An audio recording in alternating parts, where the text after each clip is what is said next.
Well, I think most are coming. We're going to be here.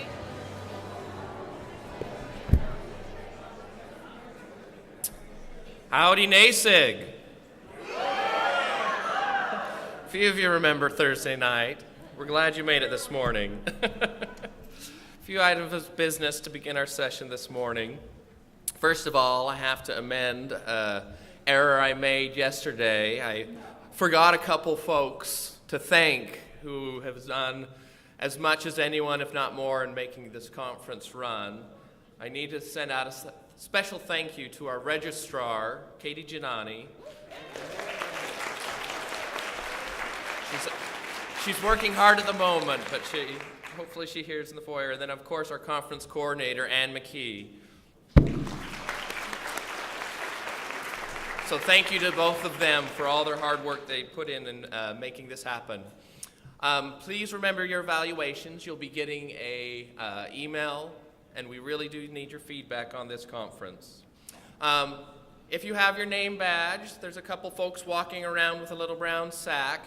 Please deposit your name badge in there so that you can be part of our drawing for, as I was told, Washington Bling for next conference. Of course, the drawing for that will occur. Congressman, in your pocket. You got those, Ted? Anyway, yes, and there'll be a drawing for that in our closing meeting, which will follow the question and answer session with our concluding speaker.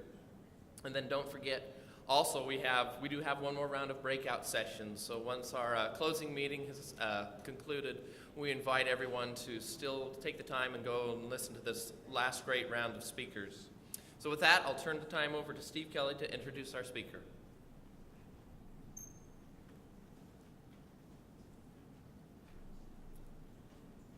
Good morning. Our speaker this morning is Jenica P. Rogers. She is the Director of Libraries at the State University of New York at Potsdam. She comes from a background in cataloging, collection development, and staff training. Jenica's current professional interests include interrogating the ways our information economy is breaking down and reforming now that the internet has changed everything, figuring out what the role of the library is in a reality in which warehousing books is sort of passé, and informing, mentoring, and supporting new library professionals as they hit the real world face first and at full speed. A little bit of background, Jenica earned her MLIS from the University of Wisconsin-Madison in 2001, and in 2009, a particularly good year, she earned tenure and promotion to Associate Librarian, was promoted to Director of Libraries, received a SUNY Potsdam President's Award for Excellence in Professional Service, and was nominated as one of Library Journal's Movers and Shakers.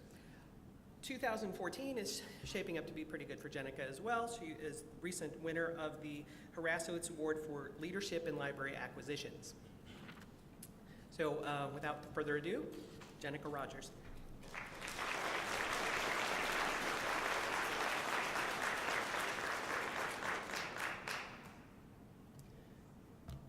Good morning. What do I need to do to flip this over to my slides?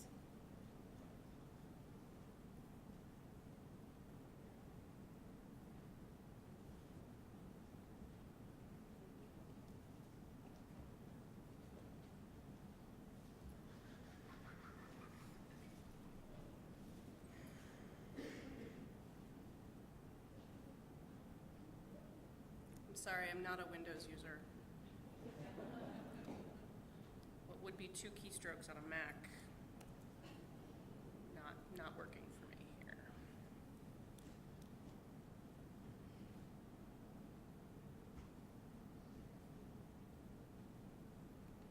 There.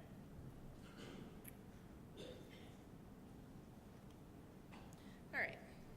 Thank you for inviting me today. 2014 is also a particularly good year for me in that I am the mother of a 2.5-month-old.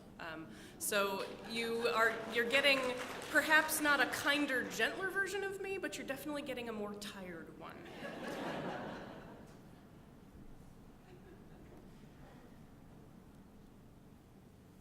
So, reaching new horizons, gathering the resources librarians need to make hard decisions. I want to start by noting that I speak for librarians. I am a librarian. This is what I do and this is what I know. It's simply, I consider it part of who I am. Everything we do touches on bigger communities, and that's really what I'm going to talk about today, but I speak from the perspective of the librarian, and that is really sort of the core of the way that I think about things. And today I'm going to talk about resources, and when I say resources, what I mean is information, relationships, and identity. There are obviously other resources than those three things, and two of the very key ones are money and human resources. Those are the most important resources we need in order to do anything in our libraries, but they're really outside the scope of any professional speaker who comes to talk to you. I can't control the money or the human resources at your place. All I can control is what I can offer you to help you build your own skill set. But I think that money and human resources follow on to successfully building your information resources, your relationship resources, and your identity resources. Now, if we all had all of the financial and human resources we needed, there wouldn't be any difficult decisions. Like, the decisions wouldn't be hard if we had all the resources that we needed. Scarcity of necessary resources is what makes our decisions challenging. But many of us don't have what we need to make those decisions simple. And so I want to talk about how to mitigate that scarcity by building the resources that we have more control over, by increasing our stockpile of intangible resources to help us then make choices about our tangible ones. In the abstract of this talk, which is printed in the conference program, I noted that it's not easy to change academic environments, and our expectations about information resources after this era of plenty that we've lived in, I mean, the big deals that we've all lived through for the last decade, gave us a sense that we can have everything, and that bubble is bursting for many of us. And so after an era of plenty in scholarly communications, we're really entrenched in this sense of how things ought to be, which is nearly as bad as academia as a whole, which says this is how things ought to be. And so librarians, who are often not in positions of strong power in their institutions, are left trying to figure out how to change things. How do you enact meaningful, thoughtful change in an environment where everybody likes the status quo? So I'm going to walk through some of the skills and resources that I think we need to build in order to create that thoughtful change at our local level. I think that involves making hard decisions with confidence, and to do that, that means we need to build community. We need to acknowledge the ever-evolving nature of what we do, and I'm going to do that in a particular order: framework, resources, tactics, reactions, and some closing thoughts, because that's my job. But I'm going to do that by starting with some stories. So I hear this a lot. And there are a lot of actions about which I hear that. The most famous is my choice to move my institution away from American Chemical Society bundled packaging, bundled pricing, and cereals packages. But that's only just one of the things about which I have heard it. I have challenged sales teams from various vendors to provide clear and understandable explanations of their pricing models, and then demanded transparency as we negotiated. I have studied license agreements for services and products and redlined a bunch of clauses and added new ones because I didn't think that they were appropriate philosophical agreements for me to sign as an academic administrator. And in those cases, I often talk about it publicly and openly with the transparency that I hope to bring to the process and that I wish others would model in our process. And then doing so, I took both the praise and the attack that comes from doing that. But that's just in recent years as the director of libraries. I have actually been hearing this for years, for an entire decade. Because my focus hasn't always been laser-like on vendors and sales issues. I was a collection development coordinator for 7 years. And I spent that time working with our academic departments. And so 10 years ago, I worked with some departments to nuke their periodicals budgets and their subscription lists and start from scratch based on what they were teaching in their courses right then, that academic year. And when we did that, I heard the same thing. I could never do that. This year, our collection development team, with my prompting and support, is going through and nuking the book budget formula allocation formula, because it just doesn't fit anymore. And we're working with our academic departments to explain to them that there will be a new model. And again, I have heard from people, oh, I could never do that. In each of those cases, when other librarians hear about what I'm doing, or we talk about my plans and projects, and say, I could never do that, I really believe they mean not, I don't want to do that, but I don't feel able to do that. I hear things like, my faculty wouldn't stand for it, or my administration would have kittens if I suggested that in public. I hear, we have to be nice to our vendors or they won't do business with us. I hear, the faculty will be deeply upset if I change their book budget. We hear, librarians in my institution would be unhappy if we did that. And I also hear, we can't rock the boat too much. I want to challenge all of those statements. They might all be true. They might all absolutely be true. Your administration might literally have kittens. But I think that it's unfair to say I could never do that. I think that people could do these things if they wanted to, if they chose to, but I think that you have to actually do the things I've done that allow me to do those things. You don't have to necessarily do it the way I've done it. You don't have to be me. I don't want anybody else to be me. The world would be way less interesting if we were all the same. But I think that there are steps and there are paths to allowing us to do the things we know we could do, the things we want to do, and the things we wish to do. So let me tell you the story of how I got started on the path that I have ended up on. My first 2.5 years as a professional librarian, I worked at Rockford College, which is an institution of 800 students in northern Illinois. It's a private, tiny liberal arts school. There were 3 librarians, 5 library staff total. And I was the technical services librarian. And in that environment, I was doing the acquisitions, the cataloging, the serials, all of it. I also got appointed to be the liaison to the sciences division, which felt like punishment. I'm an English major. And I was like, but what do I know about physics? Who are these chemists? And oh my God, why do their journals cost so much money? And so the library director said, the journals cost that much money because they do. Don't argue about it, just go to their meetings. And so I did, but I'm kind of me. And so I argued about it. But I was, 24? I was less argumentative than I am now. And so it wasn't so much that I went in and said, you guys are wrong. It was that I went in and I said, I'm really confused by what I'm seeing. We have this tiny little budget, and this giant piece of it goes to your materials. And the thing that I learned I learned very quickly that being the representative to the science division wasn't punishment, it was a gift. Because they were wonderful people. And they were scientists, and so they presented me with evidence and data, and they showed me how these publications had value for them, what they meant for the work that they did, and they helped me understand the framework that we were operating within. And we built a really great relationship between me as their library representative and them as the faculty in our sciences. And at that institution, we just kept renewing the American Chemical Society package. It was the right thing to do for that institution at that time, and they helped me see that. But we also built a relationship where I could talk to them about why this is crazy, and they got that part too. But it was a matter of making choices for us. Then I came to SUNY Potsdam after that, so that's 4,000 students, still a small liberal arts college, part of a bigger system. We have 64 campuses in the state of New York, 30 community colleges, 12 four-year institutions, a bunch of doctoral granting institutions. And we try to make decisions as a system, but imagine the university centers and the community colleges trying to find common ground.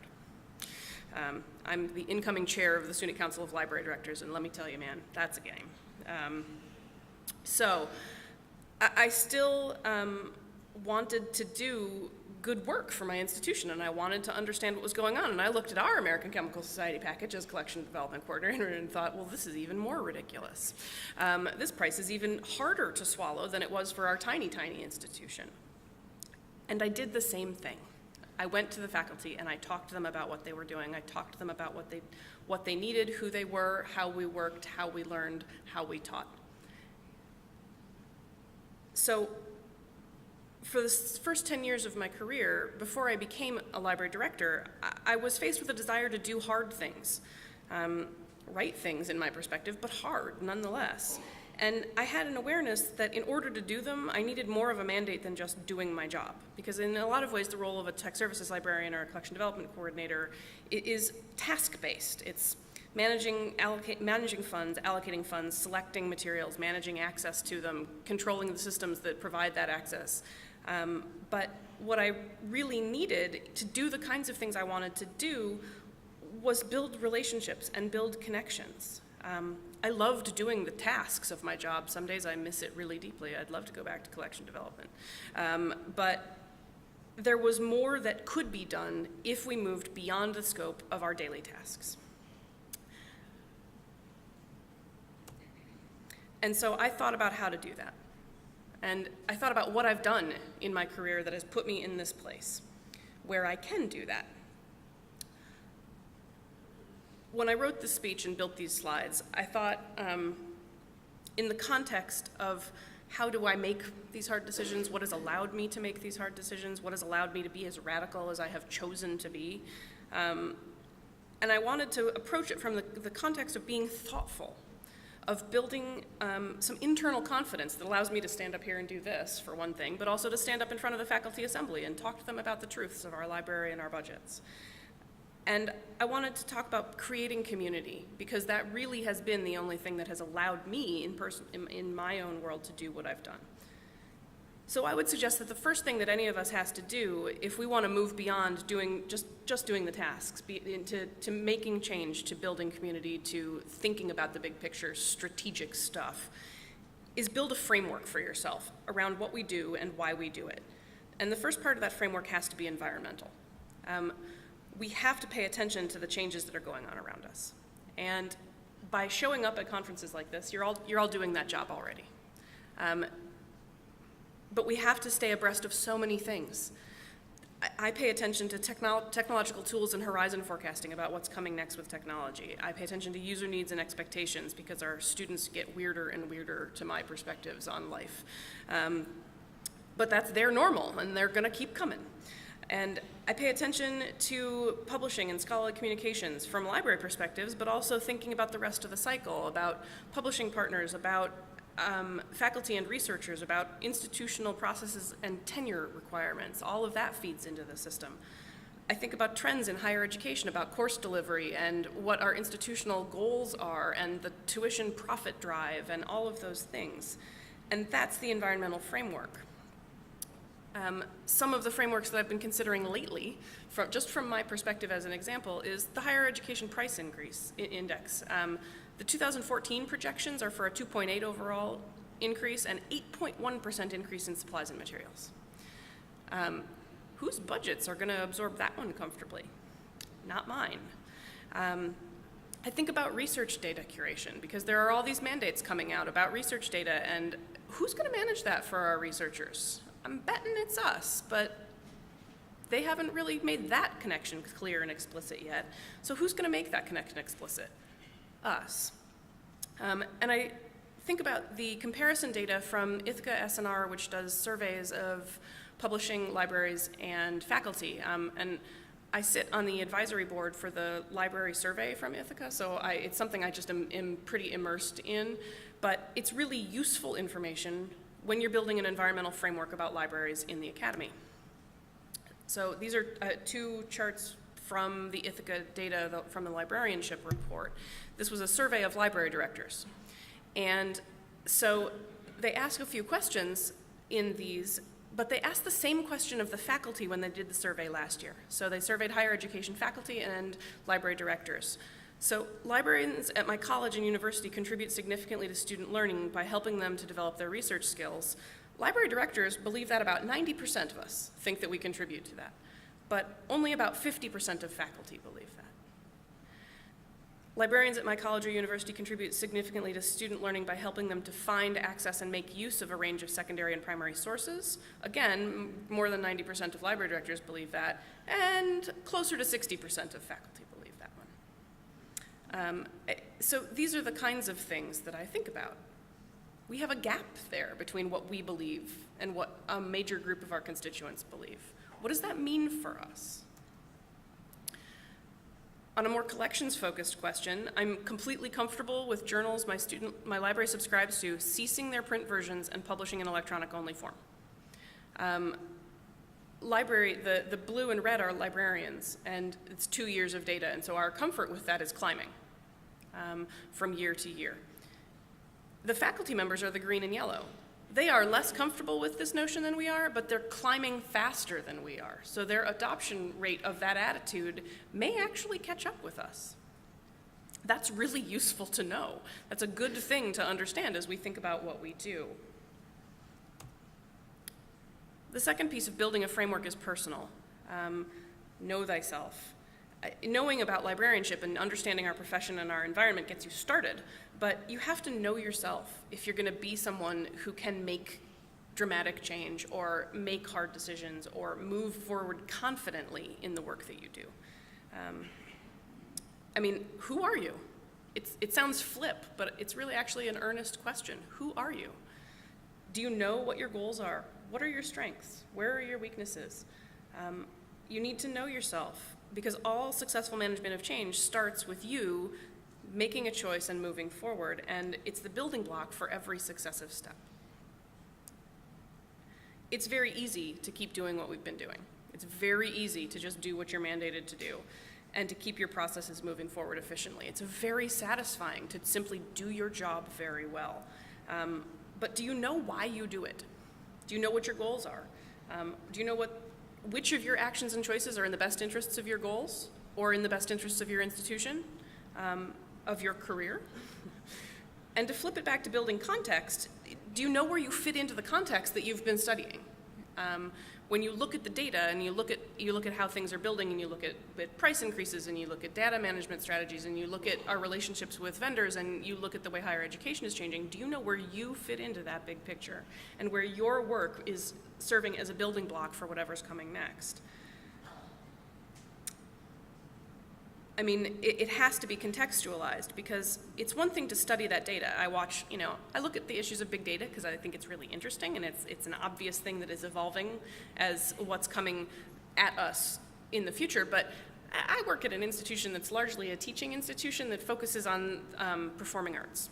So big data is unlikely to be a hugely important piece of SUNY Potsdam's work in the near future. So I'm paying attention because I'm paying attention, but I'm not paying attention because I think that I have to do something dramatic about it. I mostly just want to know. On the other hand, when I look at sort of technology futures and what's coming up in terms of user behavior and academic implementation of technological tools, I pay very close attention to that, because we serve as the main computing lab for our campus, and how courses are delivered dramatically and directly affects teaching and learning and will have a big impact on my institution. So you have to understand your context in the things that you're looking at. I don't want to ignore big data because it's a thing, but I know I'm not going to be digging into it and getting my hands dirty in that anytime soon. So you have to know who you are and where you stand in the context of the whole. Because once you know that, you can also acknowledge that your personal capital in the world is based on your reputation and your identity. The things, people say that they have some sort of resources that they can burn in any given situation. I have some political capital that I can spend there. I have some goodwill I can burn in order to get that done. Well, you get those things because of who you are and what you have done.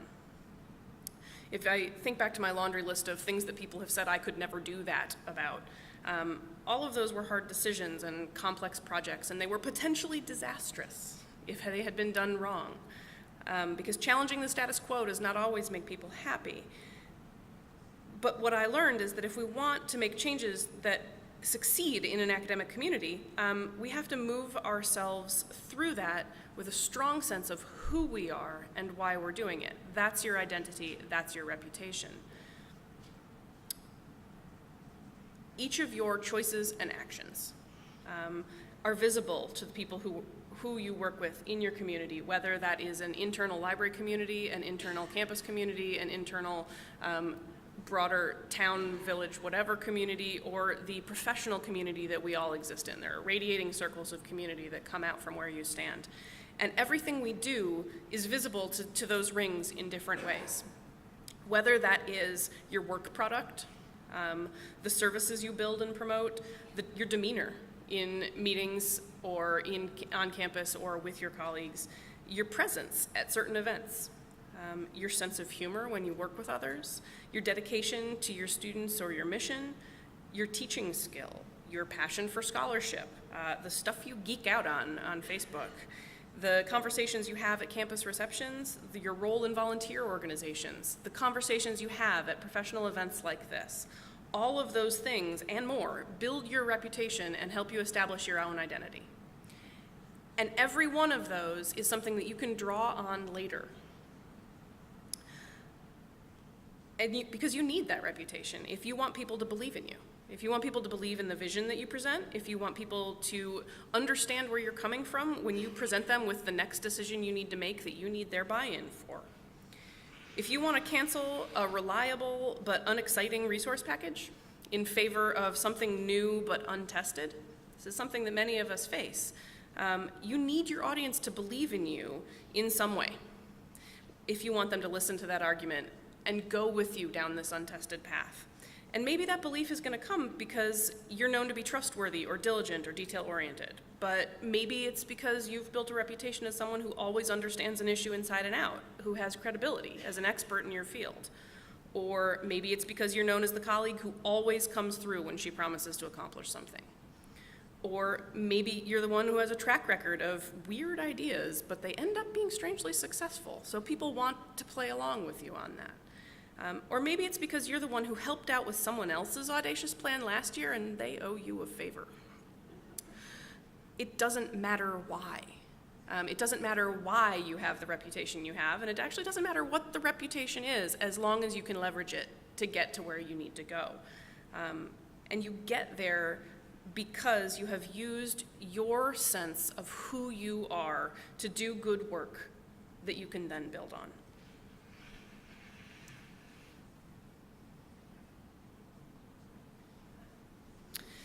So, we have scads of data in this world about everything you can imagine.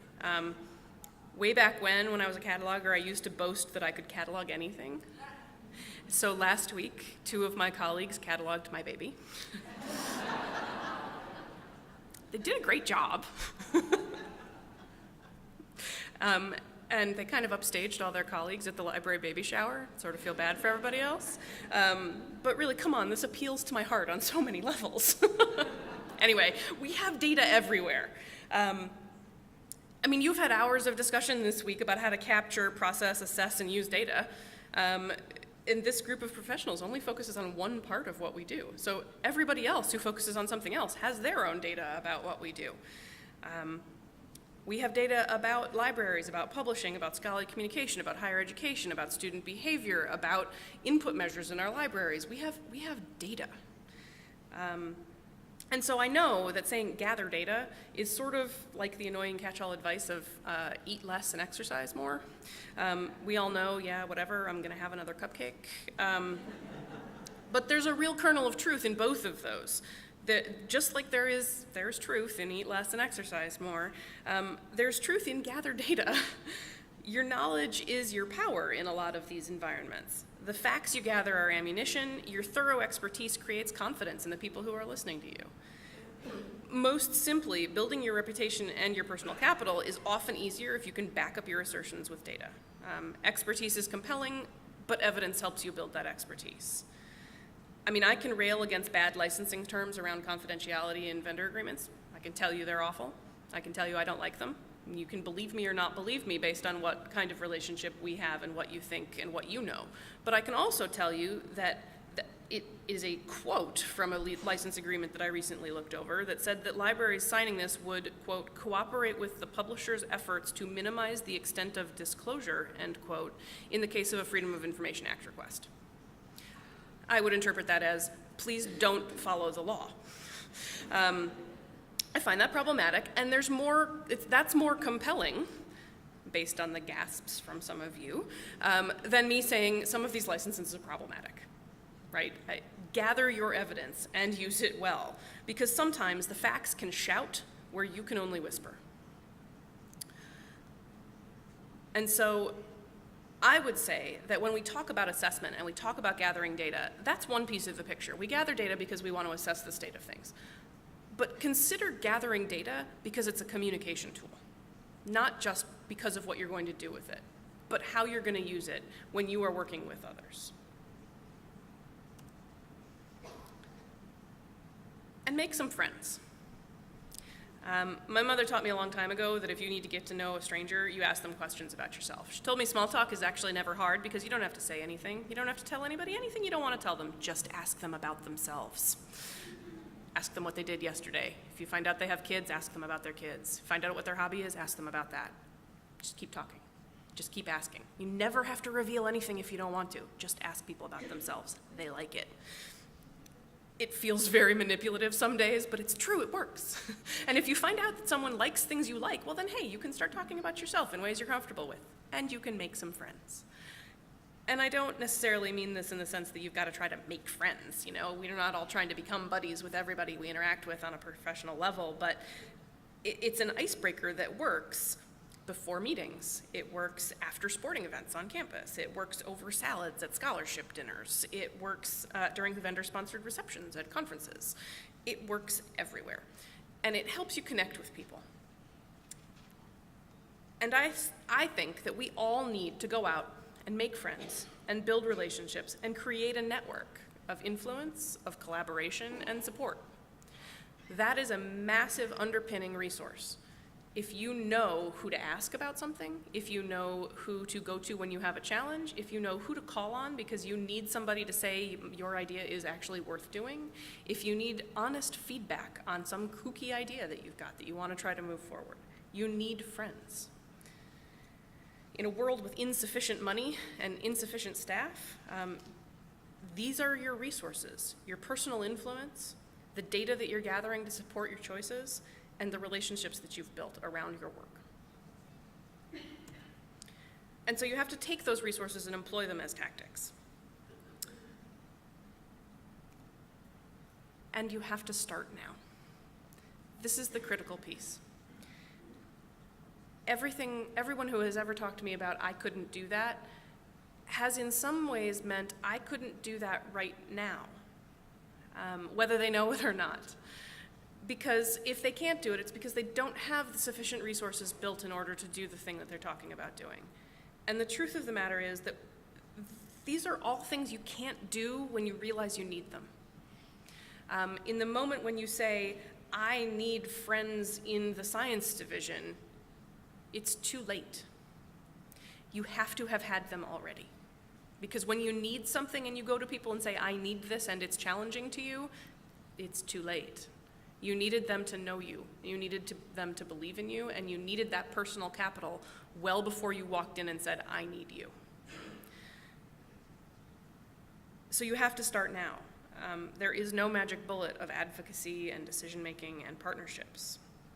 To make hard decisions and make them thoughtfully, you have to take time and give them conscious effort, and that requires some consistency, and it requires follow-through. So you have to start gathering these resources immediately, so that when you do reach that point of need, there is a wellspring to draw from. I am the incoming chair of the SUNY Council of Library Directors. I've spent this past year as vice chair planning their conference, our conference, which ended, ran Tuesday through Thursday. So at Thursday at noon, I became the chair of the SUNY Council of Library Directors, much to my glee and dismay. As I said, it's 65 libraries of varying types trying to coordinate to do things together. It's a very interesting challenge. And one of the things that we do is we negotiate contracts with the assistance of our central library office for SUNY Connect, which is our centralized resource package, and also includes things like our courier delivery service for interlibrary loan and our joint Iliad contracts and all sorts of stuff that is the nitty-gritty of what we do, as well as resource packages and service packages.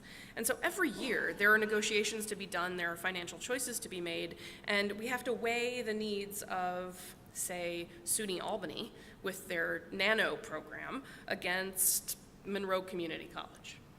They are not very much alike. but we're all part of this and in it together. And so we end up making some very hard, difficult choices. In some cases where we forego resources because they are simply too expensive for the entire system to support, and we get them as individual campuses, perhaps not at the best deal. And in other cases where we all agree to pay for something because it is a core service, even though we know 15 campuses will never touch it, they're gonna pay for it anyway, because it's for the best interests of the institution. But those are really hard decisions, and they're very difficult discussions. And as we were talking this week, someone said, we have to work our local administrations so that they understand the value of the choices we're making and the costs. It is a very logical statement. We all have to go home and talk with the people that we engage with about what we have decided and how it's going to impact us. The problem that I heard was when several of my colleagues who were sitting talking about it said, we have to begin talking to our administrations. And I heard the word begin and my heart sinks. What do you mean begin? Some of these things are going into play on July 1 when the fiscal year rolls over. What do you mean begin? It's May. That means you have 2 months to convince them of something. And how often do you get to talk to these? Like, if you report to the provost, do you get to talk to her every day? Probably not. And so you've got maybe one meeting in which you get to communicate this message. What do you mean begin? Why didn't we begin 6 months ago? Why is this not part of what we do? Begin is problematic. Doing is really good. You have to begin somewhere, obviously, but I see this as something that should be happening in an ongoing way so that when the discussion comes up, when you have a point of need, when we need to go talk to our local administrations about the probable cost of a 5-year contract with Elsevier for SUNY, we're not beginning now. You have to start immediately. Too early doesn't exist for having hard conversations with people. There is no such thing as too early. If it's too early and your message doesn't stick and it doesn't seem real to someone and you just don't get any traction on it, all you've lost is a little bit of time. If you wait until it's too late, you've lost your opportunity. If you start too early, you may just repeat yourself some. If you start too late, you may never get there.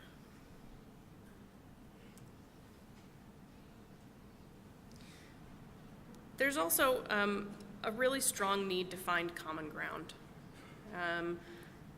Where do your issues touch your allies' issues? Now, so everybody likes ice cream, right? Come on, everybody likes ice cream. Kids like ice cream, dogs like ice cream. And I know that there are some people who don't like ice cream, but when you learn who's who and where the overlap is in that Venn diagram of people who like ice cream versus people who like gelato and people who are lactose intolerant and the people who like Italian ices, eventually you can understand that if you want to offer somebody a cold summertime treat, you know that you can be the person who can do that because you understand where the common ground is in between all of those people. And I think that building relationships around library issues is like that.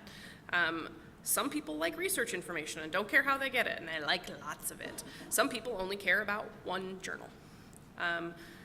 Some people wonder why their society ever stopped publishing print letters to the editor. Some people hate how slow journals are to process their research. Some people are fully invested in the heritage model of scholarly communication, while some people can't wait for open access to kick down those doors. And yet others are still wondering what all the fuss is about. Everything's fine. And if you want to talk to a group of people knowing that they all have those different things, you have to find the common ground between them. You have to figure out what that is. Because there is common ground there. There is always some place where your issues can touch their issues in meaningful ways.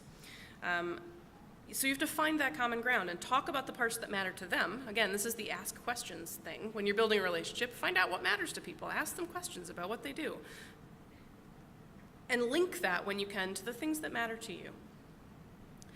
And I think this is even more important in academia than it is in our social lives, because sometimes in academia you're going to run into that guy who hates all cold things, so your offer of ice cream is just never going to get anywhere with him.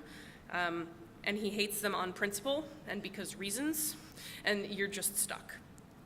But the thing is that your insistence that those things do make other people happy will just make him angry, unless you can find your common ground. And sometimes your common ground is that he likes the guy in the office next door and that guy brings him cake regularly, and maybe you can convince him that cake and ice cream go together pretty well. I mean, the dessert metaphor is a little tortured, but I think there is sense there. Life can be like that. It's about finding a way in and finding allies who can help you find a way in. Your network of allies can extend further than you expect it to because each person you're connected to is connected to somebody else. So that when I talk with the chair of the English department and find out that on her sabbatical she was exploring digital humanities work and it's like the whole world opened up in front of her, and then I talk to her about that just because it's exciting to her and I'm happy to talk to somebody about the thing they're passionate about. And then 3 weeks later, I need to talk to one of her faculty who has never had a very productive relationship with us, but I can call her and say, hey, because we just connected 3 weeks ago about this thing, and I can offer her a piece of information that I've gathered that she may not have, and then ask for a favor. Those overlaps matter, because I may not overlap with the faculty member I need to talk to, but it's guaranteed he overlaps with his department chair. So you have to find your own common ground with these people and projects which you need to connect to. And then you can build your own extended web of support once you know where those commonalities lie. And we need to start communicating well. The sad truth is that we often don't. Even when we know where the common ground is between us and where we're trying to go, and we know how to engage with other people, when it comes to our areas of expertise, we usually botch the talking part. There's a bit of truth here about knowing yourself and knowing your audience. We are really good at talking about the stuff we love, but we're not necessarily good at talking about it to people who don't love it like we love it. And not everyone has to be like me. You don't have to stand up here and do this thing I do, and you don't have to have my personal presentation, and you don't have to have my level of confrontation or conversational aggression, whatever you want to call it. But we each have strengths and weaknesses. We each have areas of excellence, and we each have challenges. And so we need to know what those are and know how to use them effectively in the right moments. Communication is the same way. Sometimes we need to know when to go for a hard sell with somebody, that's what's going to resonate. And sometimes we need to know that going and sitting and having a cup of coffee with them is the right thing to do. Sometimes we need to know that presenting someone with a spreadsheet full of pie charts would be the perfect answer, but sometimes the right answer is to give someone a story about the impact on the student, because that's what will resonate with them. We need to know when a casual email will get the results we need versus a memo on letterhead. And even more importantly than knowing what the right tactic is, you have to know who the right person is. Because sometimes, even if it's your project, even if it's your thing, even if you are fully impassioned about it, the right thing to do is to pass the torch to somebody else and let them talk for you. Communicating effectively isn't just about knowing who to talk to, it's about how you do the talking. I see library messages get lost. I watch it happen. Both in my own institution and when I talk with others, because the medium and the audience are out of sync. Even if the message was right on target, the communication called for a whisper and we stood up and shouted. And so knowing how to communicate really, really matters. And these are skills that we can build. They are skills that are inherent for some of us. They are things we have learned. They are things that come naturally, but they are also buildable. And so I would ask that everyone consider how you're communicating your message. Are you geeking out in library talk? Because this is so cool, let me tell you all the ways this is cool. Or are you focused on the thing that will resonate for the audience you're speaking to?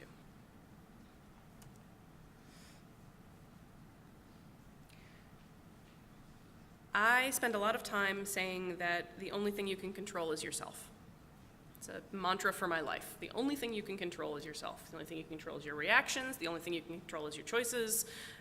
You can't control other people or how they think or how they respond to you. You can only control what you do.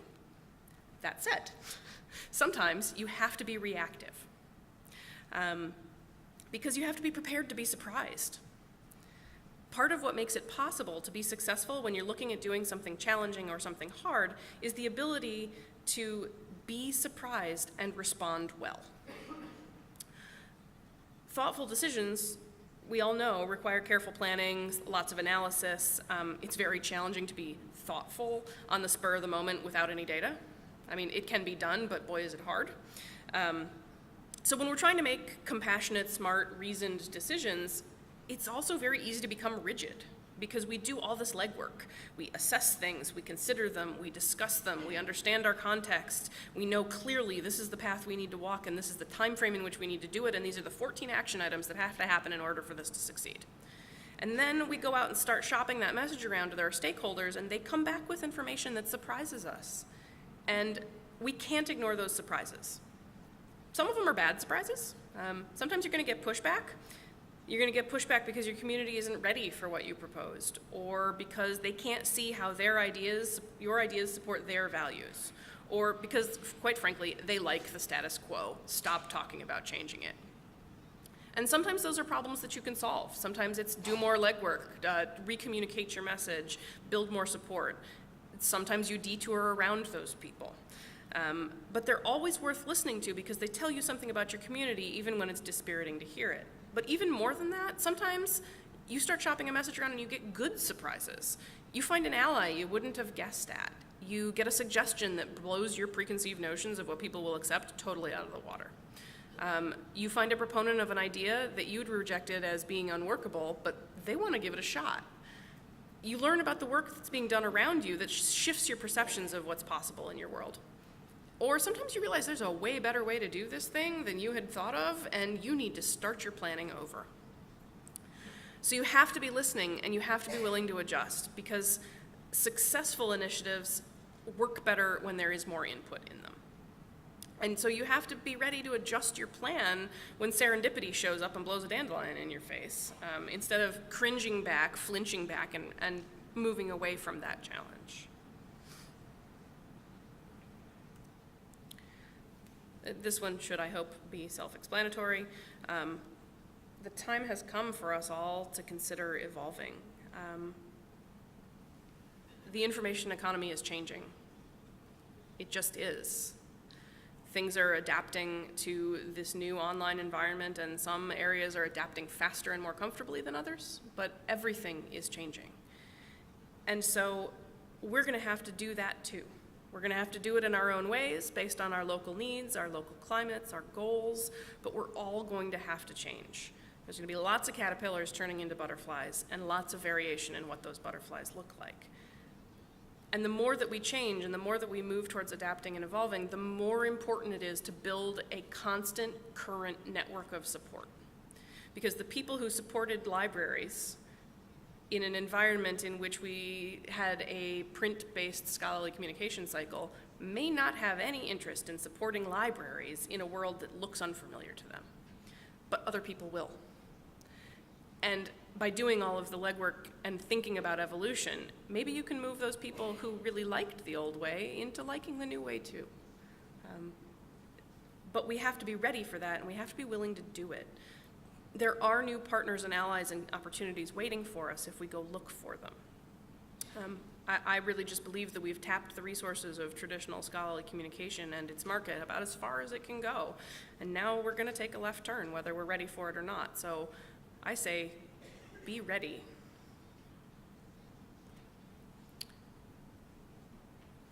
And this is my final closing thought.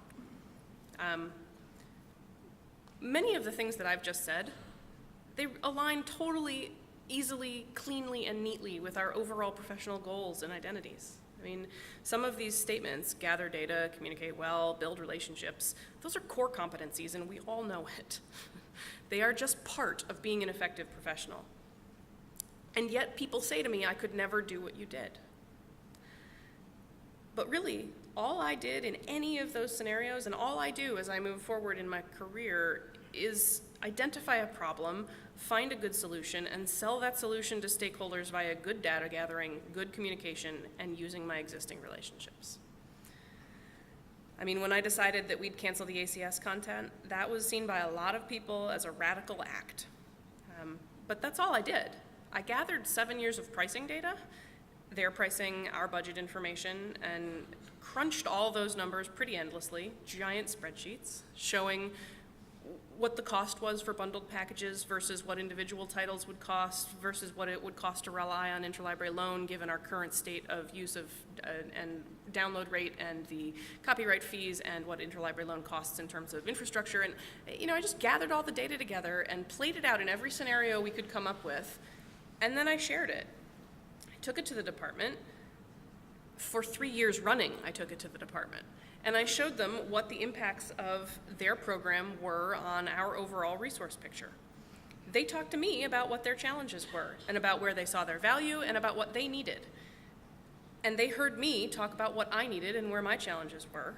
And then we studied that information together, and we reached a decision. And I implemented it with their full support.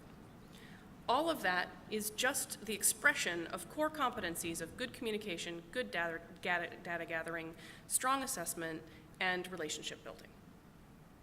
And it doesn't seem radical to me. And yet it seems really hard for many of my colleagues to put these principles into practice. And I have to wonder why. I wonder, is it because we're overwhelmed by the minutia of our daily work? We're all overworked trying to do too much in a resource-thin environment? Is it because we have concern about the repercussions of failure? We are a perfection-obsessed profession. Is it a lack of confidence in our own ability to put ourselves forward and do these hard things? Is it a belief that it is not my job to take on these projects? Is it a profession-wide case of imposter syndrome where we can't challenge the faculty? Is it because we have bad past experiences where we tried something and we got smacked down hard for it? Is it an oppressive or hostile local environment holding somebody back? And I've concluded, and I can be wrong here, but I've concluded that I think that it is, in large part, fear, based on all the things I just listed, in different measures for every individual.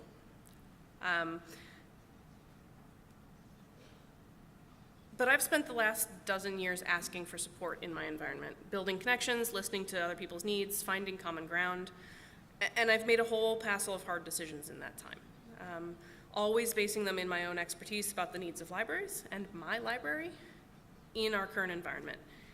And in each case, I was supported because I'd done the hard work of building all of these resources up. And I could do it knowing that my community has my back. I haven't run out of their goodwill yet. But every time that I did that, every time I asked for their support, every time I proposed that we make changes or do this thing or say that other thing or sign this document, it was scary. It is terrifying to put yourself on the line like that. Every time I think they're not gonna like this one. Every time I worry that this is the one that isn't gonna float. Every single time, the truth of it is that I'd simply need to do it anyway, because it's in the best interests of my community, it's in the best interests of my library, it's in the best interests of the students I am charged to serve. And so every time I go ask for support. And because I've done the work, they keep saying yes. But even so, I'm terrified every time. And so I say, we have to release that fear and do it anyway. We have to be less defensive. Fear makes you defensive. When you are afraid, you move and make yourself smaller. And fear doesn't make for strong partnerships. If you're on the defensive, reaching out to someone and convincing them that your idea is great gets really hard. And fear doesn't make smart decisions. Fear makes safe decisions. And I'm not sure that we can continue to build the kinds of services and resources we need to have if we are all making safe decisions. So, hard decisions are everywhere. They're all around us. We make hard decisions every day. We wonder, do I challenge this piece of the status quo? Do I try this scary new thing? Do I ask for the thing that I really want? Those decisions stare us down constantly in every part of our lives. I could just as easily talk about how hard it is to decide to move across the country for a new job, or commit to a second marriage, or have a baby, as I can talk about all the library issues that I've touched on. We're all surrounded by hard choices.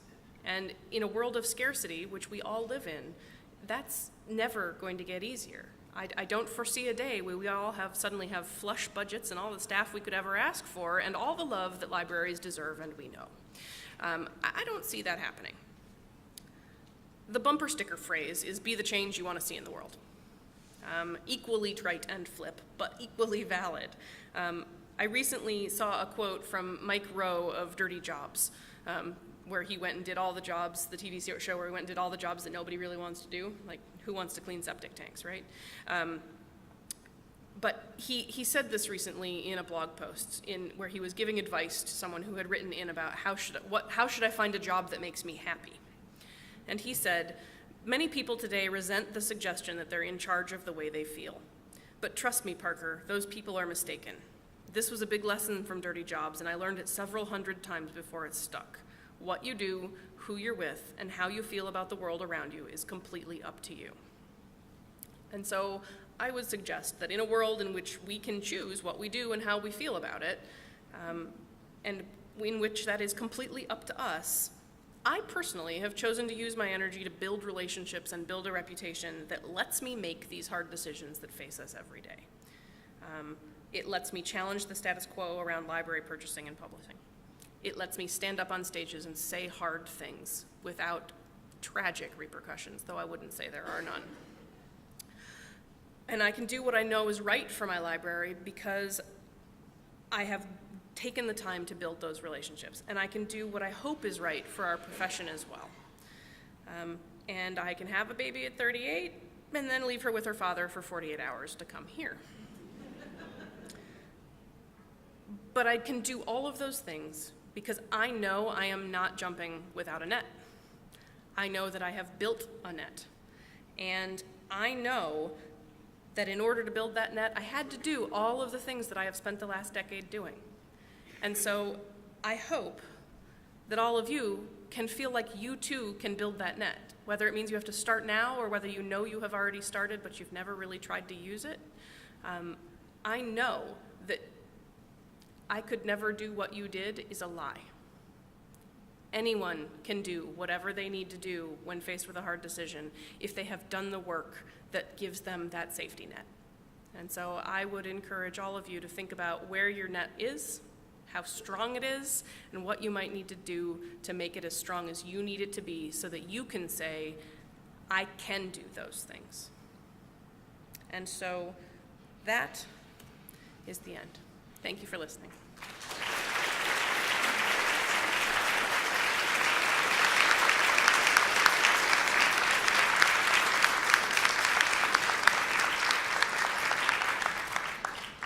Thank you, Jenica. We'll now take questions. Please come up to the microphones in the aisles and identify yourself, and feel free to ask away.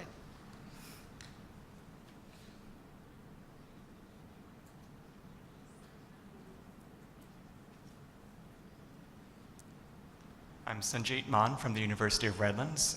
Jenica, I just wanted to thank you for coming to speak with us. I only have one comment, which is that this is the clearest articulation I have ever heard of some of the interpersonal skills that are necessary to be successful as a librarian. Thank you very much for speaking to us. I think this was valuable for every librarian and even more valuable for every library school student, and I would like them to hear this message. Thank you. Thank you. I'm glad it stuck.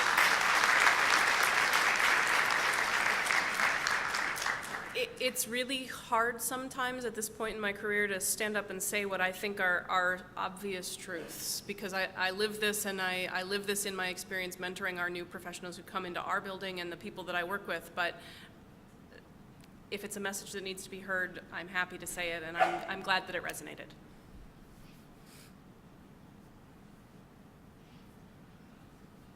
You can ask me anything.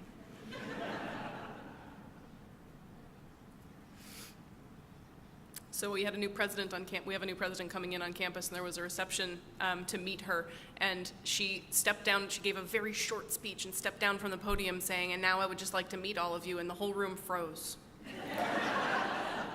But I had shown up with my daughter because my husband had a doctor's appointment, so I'm holding a 2-month-old, and so I just walked right up and introduced myself, and then everybody behind me was like, "Oh man, now we gotta follow the baby?"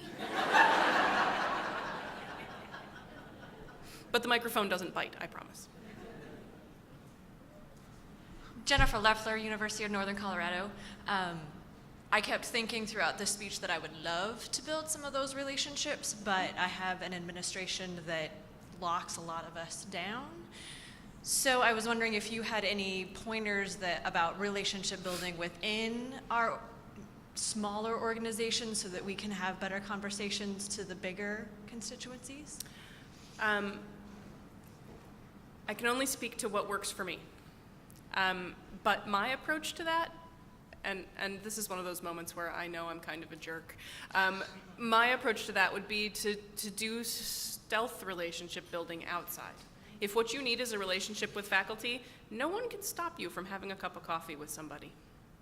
That is simply your right in working with colleagues. And so if you can build a quiet, non-confrontational, functional professional relationship, you can then take it back in and talk about, you know, when I met so-and-so for lunch the other day, we talked about this, and I got the sense that there was strong support for some of the things I was talking about. And you can bring those external messages back inside your institution and show that that kind of relationship building can work, but by doing it in a quiet way that is about you, not about subverting the system or challenging the status quo, except that it really totally is.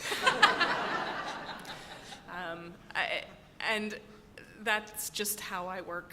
It may not suit everybody, and I know that. I know that sometimes that sounds like a really awful thing to do to some people, but that's what I would do, because sometimes evidence is better than assertion.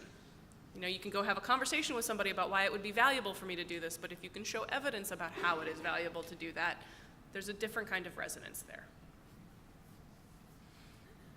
Hi, I'm Chris Bullock from Southern Illinois University, Edwardsville.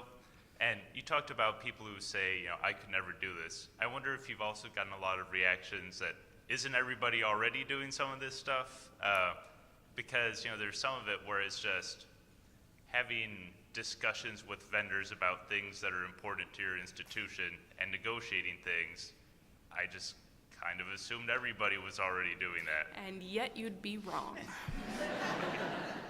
Because I sort of live in that space too. Except no. Lots of people are, absolutely.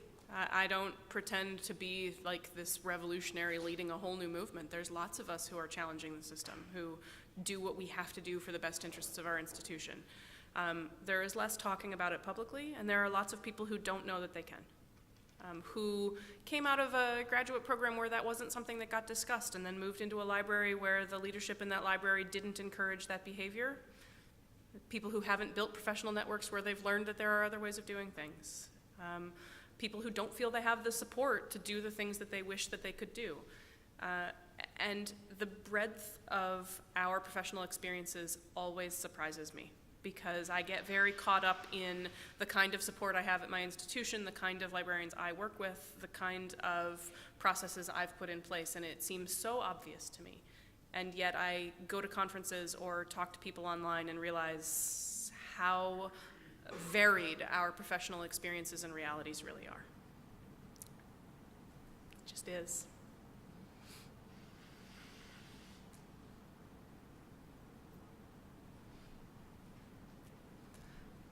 Thank you very much for your time, if no one else has questions.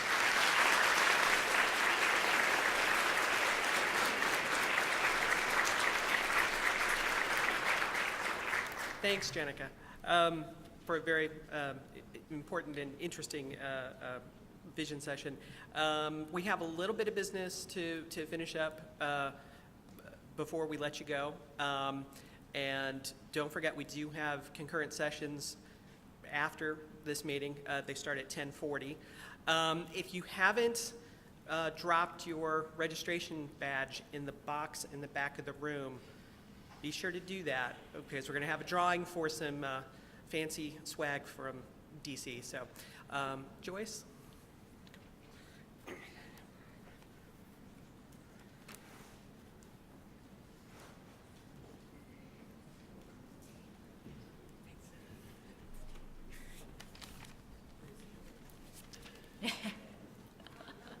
All right, you all can heckle me now. It's okay. I built that relationship, yes. Just to kind of bring the conference to a close and get us all on our way and ready for next year. Yeehaw, yes, indeed. I think we need a yeehaw for CPC and PPC. They have done an outstanding job.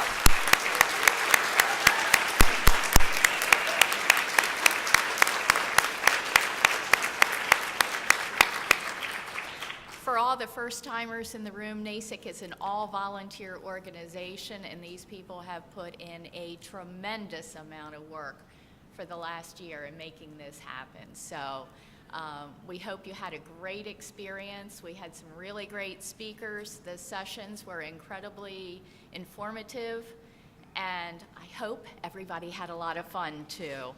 I think Fort Worth really welcomed us nicely here, and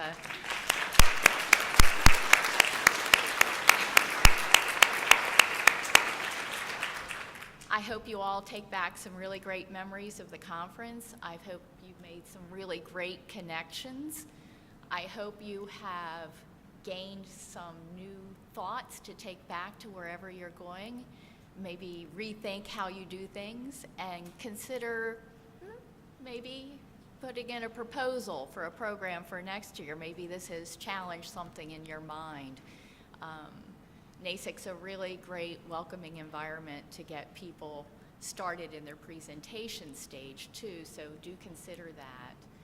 Another thing to consider is we are a volunteer organization, and nominations and elections will be soon sending out a call for nominations. I assure you, if I can do this, anybody can.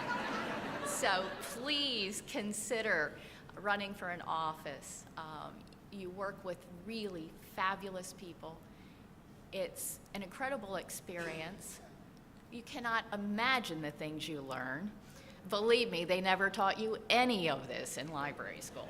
And it's a great experience, so please consider doing that. The call will come out soon, and if it's not you, then talk to the person next to you and see if they're willing. So please consider that.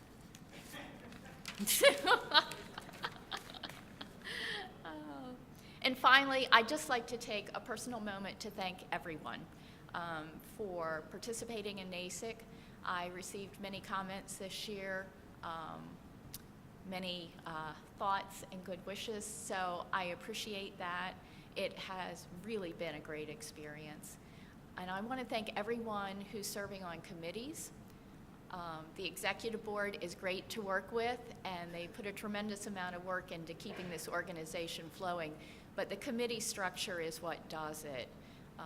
I would say a good percentage of the organization is on one committee or another, and that's what makes this a really good, vital organization. So if you haven't filled out your committee volunteer form, please remember to do that too. So it is my time to pass on the gavel. I'm leaving you in fabulous hands with Steve Kelly. And in good NASIG tradition, instead of the gavel, I'm passing on the NASIG hat. So I actually found a great hat for Steve, because you all know our next conference is in Washington, D.C. So I have the Office of the President hat from Washington, D.C. So everyone, here is your new president, Steve Kelly.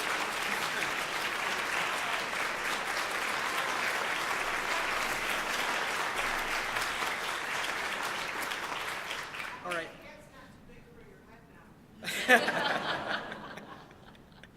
Thank you, Joyce. And I have a little something for you, as well as our outgoing president, now past president. I have a nice little NASIG doodad with a gavel. You notice we didn't arm you with a hammer before you rotated off as president. And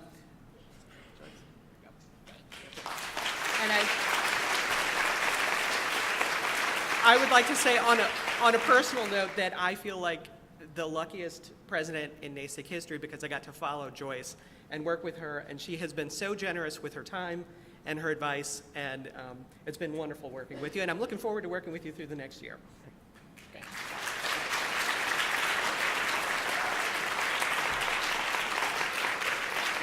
Okay.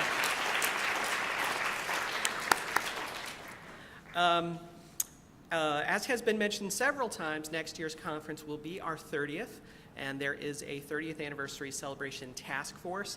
They have a hashtag that it's hashtag NASIG30. If you have suggestions for the 30th anniversary task force, go ahead and use that Twitter hashtag. Again, that's hashtag NASIG30. We're hoping to have some fun stuff next year in relation to our anniversary celebration.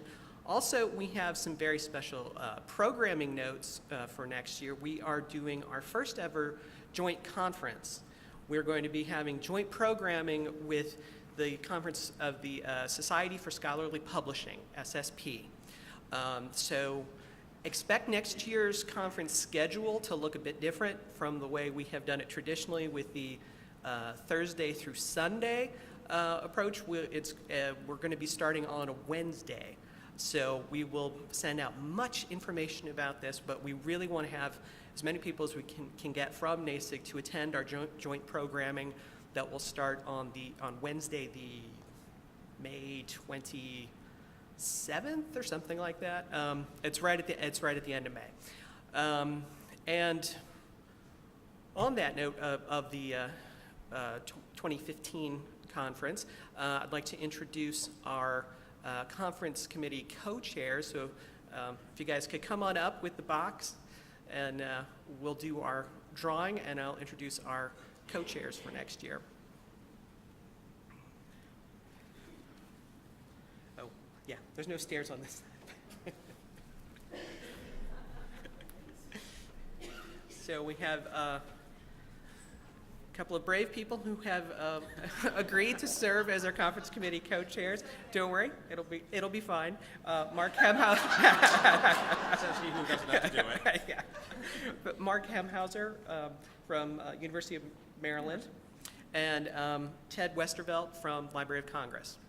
Thank you, guys.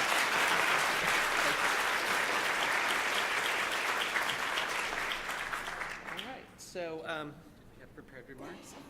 I don't. Do you have prepared remarks? Ted on the spot. Oh, okay. Well, we who are about to die salute you.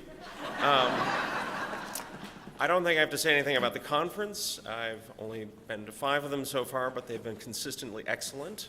So I know anyone who knows about NASIG wants to come to it. But I think that this coming year will be very good, very hopefully even better than possible. We got the interest of the 30th anniversary, which I think gives us an added push. But also, if you haven't been to Washington recently, trust me, it's more than politicians. There's a lot going on. All you have to do is live there for a very short amount of time and you barely recognize the place.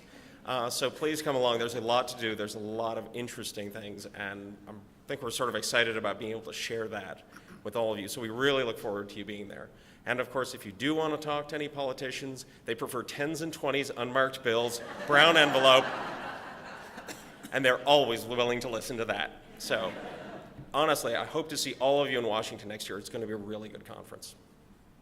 And just to tie this conference location to the Washington one, it's our hope that we can refute John Kennedy's quote that Washington is a city of southern efficiency and northern charm. All right. Go ahead. Oh, Am I I was calling? going to let you pull. I will hold fast. Exactly. Mix them up.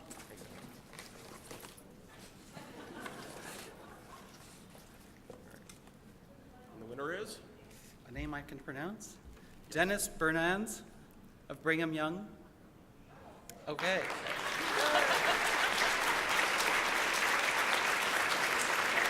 Come on up, Dennis.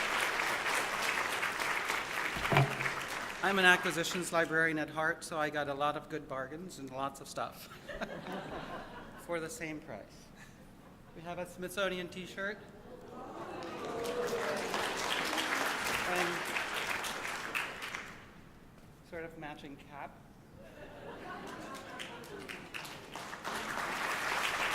Hold on. There's more. A coffee mug. It's not library approved, sorry.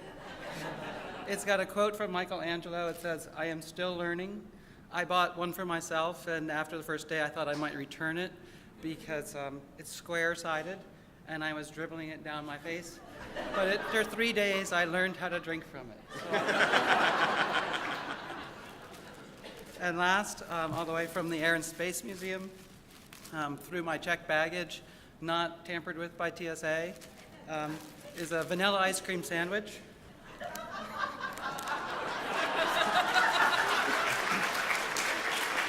Everyone likes ice cream. It's an astronaut ice cream. Freeze dry.